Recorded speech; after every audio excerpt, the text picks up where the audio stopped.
హరే కృష్ణ. శ్రీమద్భగవద్గీత సప్తమో అధ్యాయ అనగా 7వ అధ్యాయం విజ్ఞానయోగ. శ్లోకం 27. ఇచ్ఛాద్వేష సముత్థేన ద్వంద్వమోహేన భారత సర్వభూతాని సమ్మోహం సర్గే యాంతి పరం తప. ఇచ్ఛాద్వేష చా సైలెంటే మహాప్రణవం ఛా కాకారం అండి. ఇచ్ఛా ద్వేష దా సైలెంటే వాకేకారం ద్వేష. ఇచ్ఛాద్వేష ఇచ్ఛాద్వేష ఇచ్ఛాద్వేష సముత్థేన తా సైలెంటే మహాప్రణవం థాకి ఏకారం అండి. సముత్థేన సముత్థేన ఇచ్ఛాద్వేష సముత్థేన ఇచ్ఛాద్వేష సముత్థేన ద్వంద్వ దా సైలెంటే వా పలుకుతామండి.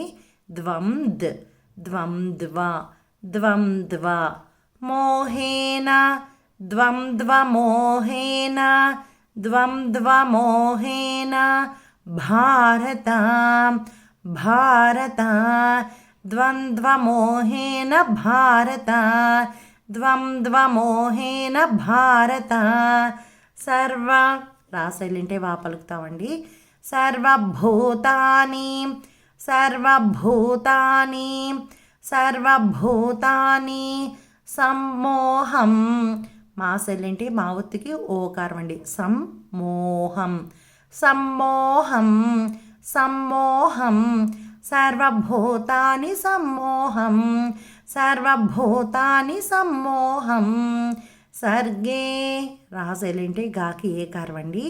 సర్గే సర్గే యాంతి యాంతి పరం తప పరం తప సర్గే యాంతి పరం తప సర్గే యాంతి పరం తప సర్గే యాంతి పరం తప. ఇచ్ఛాద్వేష సముత్థేన ద్వంద్వమోహేన భారత సర్వభూతాని సమ్మోహం సర్గే యాంతి పరం తప. హరే కృష్ణ.